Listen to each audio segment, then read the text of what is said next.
क्या आपको बिल्डर्स से प्रोमिसेस और डिलेस का डर लगता है? वेल, इंडिया में होम बायर्स को प्रोटेक्ट करने के लिए एक पावरफुल लॉ है, रेरा। ये क्या है और कैसे बदल रहा है इंडियन रियल एस्टेट? चलिए समझते हैं। Hi everyone, Indian real estate market में पहले बायर्स के लिए काफी चैलेंजेस थे, लेकिन अब एक गेम चेंजर आ गया है, रेरा यानी द रियल एस्टेट एक्ट। ये एक्ट बायर्स को पावर देता है और ट्रांसपेरेंसी बढ़ाता है।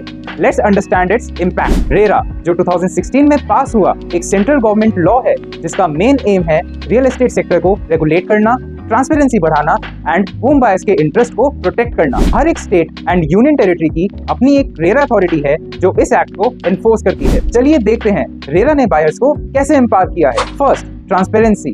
अब बिल्डर्स को अपने प्रोजेक्ट की सारी डिटेल्स रेरा वेबसाइट्स पर रजिस्टर करनी पड़ती है, so no more hidden information. Second, accountability. Builders को अब स्ट्रिक्ट डेडलाइंस फॉलो करनी पड़ती हैं, डिलेज होने पर पेनल्टीज लगती हैं एंड बिल्डर को बायर से लिया गया 70% फंड एक सेपरेट एस्क्रो अकाउंट में रखना पड़ता है एंड जिसको सिर्फ कंस्ट्रक्शन के लिए यूज करा जा सकता है। Third, standardization of carpet area. अब बिल्डर्स के लिए कारपेट एरिया मेंशन करना मैंडेटरी है। No more confusion with super built up area when it comes to pricing. Fourth, dispute resolution. RERA ने एक fast track dispute resolution mechanism provide किया है। अगर आपकी कोई कंप्लेंट है तो आप रेरा अथॉरिटी में फाइल कर सकते हैं for a quick resolution. And fifth, quality assurance. अगर पोजीशन के 5 साल के अंदर कंस्ट्रक्शन क्वालिटी में कोई डिफेक्ट मिलता है तो बिल्डर को उसे ठीक करना होगा। रेरा ने इंडियन रियल एस्टेट मार्केट को बहुत रेगुलेट किया है, making it safer and reliable for home buyers. And अब आप प्रॉपर्टी खरीदते वक्त ज्यादा कॉन्फिडेंट फील कर सकते हैं। So always ensure the project you are interested in is RERA registered. Upcoming days में